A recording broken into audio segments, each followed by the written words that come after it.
दी internal got episode 17 के starting में हम देखते हैं पैलेस का सीन, जहां पर चैन का फादर अपना सिंहासन पर हाथ जोर से पटक कर कहते हैं, इस यूनिवर्सिटी पर रॉयल फैमिली का मेंबर को मारने का हिम्मत कैसे किया। चैन का फादर से मिनिस्टर कहता है, योर मैजेस्टी, यह क्या मून वॉरशिप डिमोनिक सेक्ट कर सकता है। सेक्ट एक ग्रुप जैसा कुछ है। शायद वो लोग केट प्रिंस को मारकर रॉयल फैमिली का ध्यान भटकाना चाहता है। वो शायद ये करके हम पर अटैक करने के लिए तैयार हो रहा है। ये अपने मन में सोचता है। मैजेस्टी क्वीन पर शक ना करे, इसलिए मैंने मून वॉरशिप डेमोनिक सेक्ट को फंसा दिया।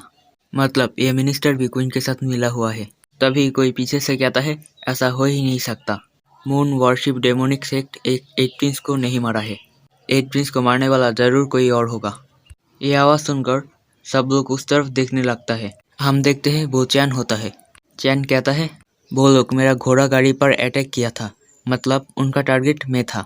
ये सुनकर मिनिस्टर थोड़ा सा परेशान हो जाता है। चैन का फादर कहता है, चैन सही कहा, मून वॉरशिप डेमोनिक सेक्ट बहुत ज़्यादा हाई प्रोफाइल सेक्ट है।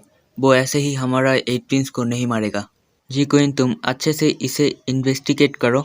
जब तक ये नहीं पता चलता कि एट प्रिंस को मारने के पीछे किसका हाथ है, तब तक सारा प्रिंस पैलेस के अंदर ही कल्टीवेट करेगा।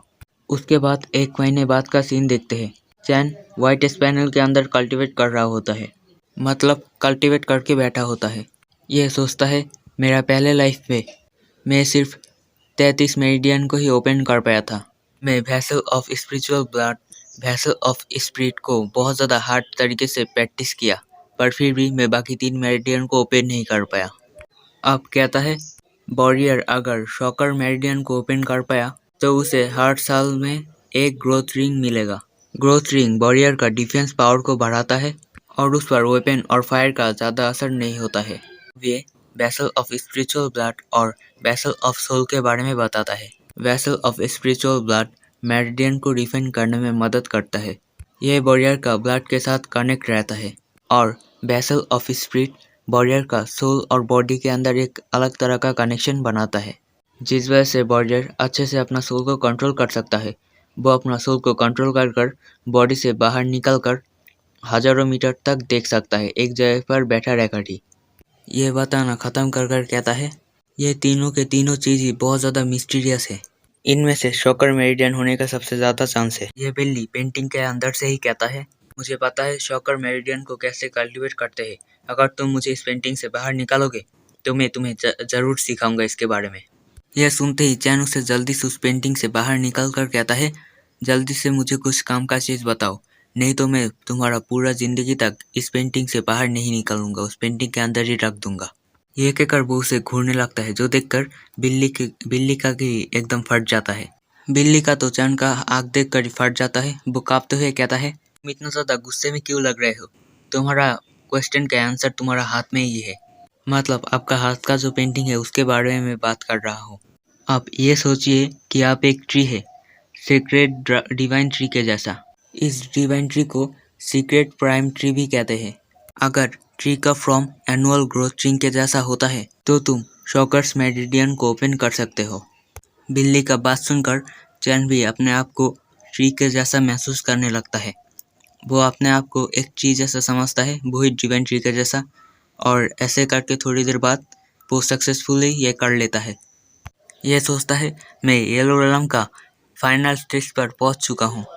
अगर मैं शॉकर मेरिडियन को कल्टीवेट करता रहूँ तो मैं बहुत ज़्यादा तेज़ स्पीड से कल्टीवेट कर पाऊंगा और भी ज़्यादा ताकतवर बन सकता हूँ।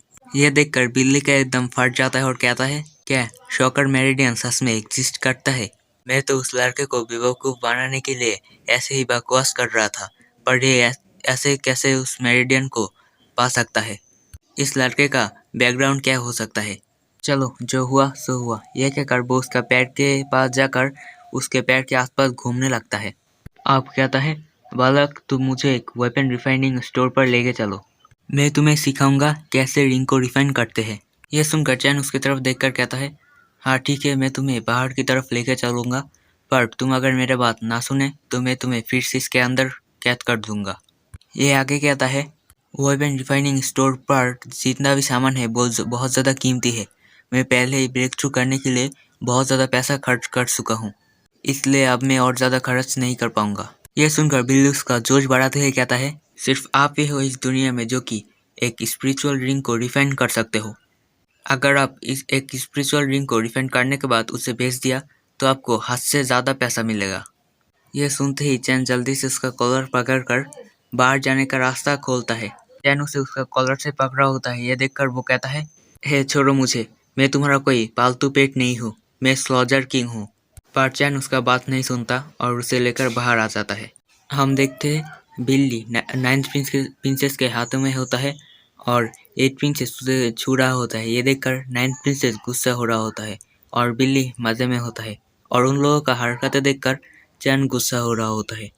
और हाँ, मैं आप लोगों को एक बात बता दूँ, मैं 8th प्रिंसेस को मतलब इस लड़की को शांगलिन बुलाऊंगा इसका असली नाम से, क्योंकि अब पता चला है कि ये 9th प्रिंस का मतलब चैन का कोई बहन नहीं है, ये दूसरा कोई प्रिंसेस है। उन दोनों को चैन के साथ देखकर ऊपर से कोई कहता है, वो लड़का कौन है? उसके साथ 2 लड़की चल रहा है, उनमें से पहला तो है 9th प्रिंसेस और दूसरा है शांगलिन। दोनों ही इस सिटी का टॉप क्लास का ब्यूटी है। उसे दूसरा कोई कहता है, ब्रदर लू, वो लड़का 9th प्रिंस है, वो बहुत ज़्यादा फेमस हो रहा है, इसलिए तुम नहीं पहचान पाए।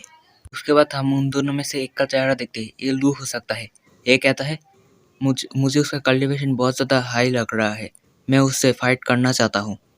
ये सुनकर ये लड़का कहता है, मतलब उनमें से दूसरा लड़का, तुम शायद शांगलिन पर इंटरेस्टेड हो। अगर तुम आप कुछ नहीं करोगे तो शायद वो 9th प्रिंस का औरत बनेगा। ये कहता है, मेरा स्टेटस मार्शल मार्केट बैंक पर 9th प्रिंस का बराबर है, तो क्या मुझे उसके साथ compete करना पड़ेगा लड़की के लिए? ये कहकर वो नीचे कूद जाता है। चैन के आगे चैन देखकर सोचता है, ये शक्ल से ही एक इडियट लग रहा है, ये ज़रूर कोई अमीर फैमिली का बिगड़ा हुआ लड़का होगा। वो नीचे कूदते ही लाइन मारना चालू कर देता है। यह कहता है, मिस शांगलिन, क्या आप मेरे साथ इस शहर पर घूमना चाहेंगे? यह सुनकर शांगलिन कहता है, यंग मास्टर लू, मैं यहाँ पर 9th प्रिंस और 9th प्रिंसेस के साथ मार्शल कॉलोसियम पर जाने वाला हूँ, इसलिए मैं आपके साथ नहीं जा पाऊंगी। यह सुनकर लू को थोड़ा सा गुस्सा आता है। यह कहता है, ओ तो 9th प्रिंस भी यहाँ पर है, मैं माफ़ी चाहता हूँ आपको नोटिस ना करने के लिए। मैं मार्शल मार्केट बैंक का यंग मास्टर हूँ। लू चैंगफेंग मार्शल कॉलोसियम हमारा फैमिली का ही अंडर आता है, तो हम सब लोग क्या एक साथ जा सकते हैं?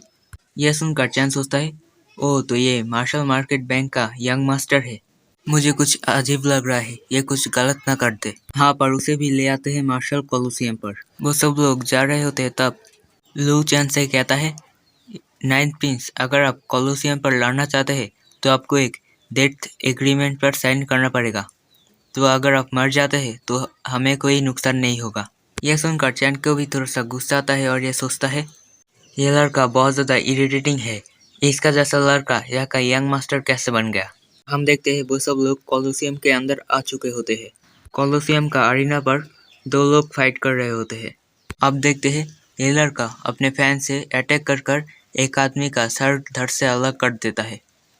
इसका बॉडी नीचे पड़ा रहता है और फैन वाला लड़का कहता है, मैंने तुमसे कहा था कि तुम हार मान जाओ, पर तुम्हारे अंदर घमंड था कि तुमने लगातार 7 मैचेस जीता है, पर तुम अभी भी मेरे आगे कमजोर ही हो, इसीलिए तुम तुम्हारे घमंड के कारण मेरे फैन से मारे गए। जो देखकर शांगलिन और चैन दोनों ही एकदम चौंक जाते हैं।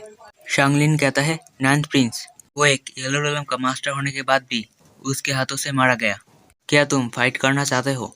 यह सुनकर चैन कहता है, हाँ, मैं कोशिश करना चाहता हूँ। हाँ गाइस, यहाँ पर ये एपिसोड खत्म होता है। मुझे उम्मीद है एपिसोड आपको पसंद आया होगा। वीडियो देखने के लिए शुक्रिया।